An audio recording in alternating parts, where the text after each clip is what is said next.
This is gonna feel a little bit random, but it's on my mind. I could just feel, I can see the dots connecting, and I just want to share it. So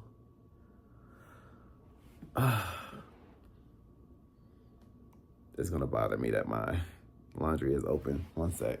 All right, so you know how in Beauty and the Beast there was like that precious rose that was like encased in glass, and hi baby, and because it was so special, it was like pedestalized. And I feel like that's what I've done my entire life to things that I care about. At a glance, that doesn't seem so bad, right? But in the past year, I've had my heart broken twice. One was over a guy that I loved and I thought I had a future with, or maybe I should say I hoped I had a future with. In hindsight, I should have recognized that there wasn't one, and that's okay. You know, we live and we learn. And secondly, one of my best friends, Sharde, passed away. Just under a month ago now. And I wrote her a letter, and I basically talked about how even though this particular chapter is incredibly difficult and heartbreaking, it pales in comparison to all of the beautiful experiences that we had together. And lately I've been compelled to put emphasis on all of the good in spite of it ending, because all things end. All earthly things end. And there's a level of detachment that I think I'm learning to adopt, because in this year I've also met some amazing guys. I've encountered some amazing guys who made me think maybe I want to be with them, you know. And now I think that they represent attributes and traits of what I aspire to not only embody, but also look for in a potential partner. Plus, obviously, like, you know, availability. But today I just woke up realizing that I'm not owed anything. Nothing belongs to me. Nothing is permanent.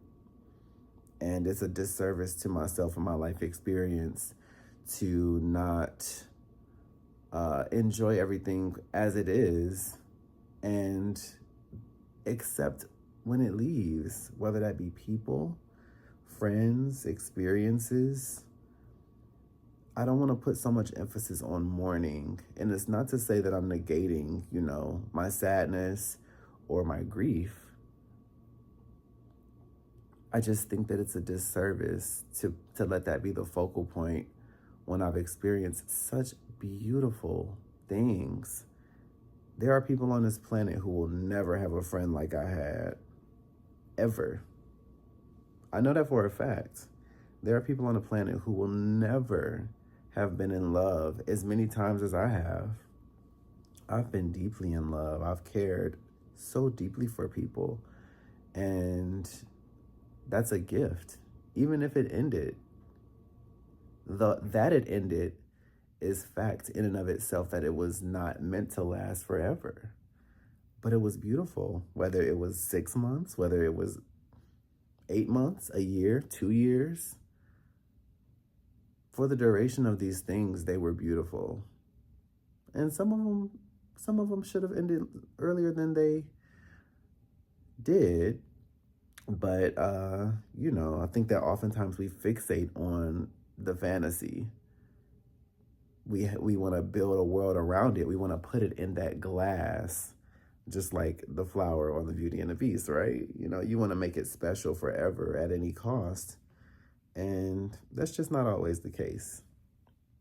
And I just woke up thinking about that today, and being okay with that. And being okay with that. it's kind of funny. Sharde was someone I could meet, like, how do I put it into words? My mind was not too much for her, and our differences were never too much. There was such a love. The love that we have for one another was a foundation for the most amazing conversations that I've ever had. And we have different views on so many things. And I forget my point with that. But just the ability, I think that's what I was getting at. The space that was created. I never had to stifle myself. She never had to stifle herself. She never had to be less of herself around me. And never, not once, I promise you, never, not once, did I ever have to be anything less than wherever I was that day. Happy, angry, sad, ghetto, ratchet, philosophical, contradictory, contrary. Whatever I wanted to be, I could be that. And in a relationship like that, you get to grow, you get to blossom, you get to bloom. And with the right friend, with the right person, they water you and nurture you. And the fact that I got to know myself through her love, which was like a mirror to me, is the greatest gift. I can't allow her dying to be the highlight of this. I couldn't be who I am right now if it wasn't for her. I'm grateful. I'm like elated, and it's almost freaky because her memorial was just a few days ago, and my heart broke right in that church. And since then, it started to heal itself. Like, what a gift. What a gift. And with that being said, I think that's the big takeaway. That's the lesson.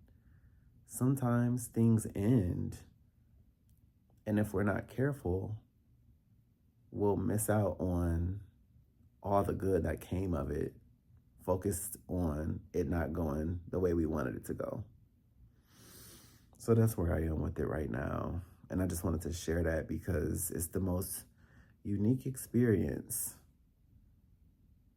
It's the most unique experience to be able to lean into the lesson, not negate the sadness, hold space for being sad and heartbroken and grateful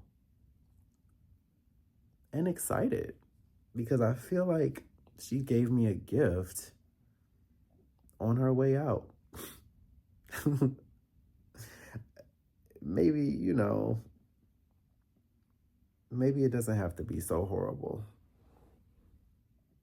I can hold space for all of those emotions. I'm sad also, but I'm also happy. And only a special kind of person could leave me with feelings like this. And I have to say, this is the truth. I am not putting on y'all. This is the truth. Anyway, I hope this helps somebody. I hope that this means something to somebody. I'm over here with bad head looking crazy and everything, but I don't care. Y'all know what it gives when I step outside. I just feel good. All right. Y'all have a good day.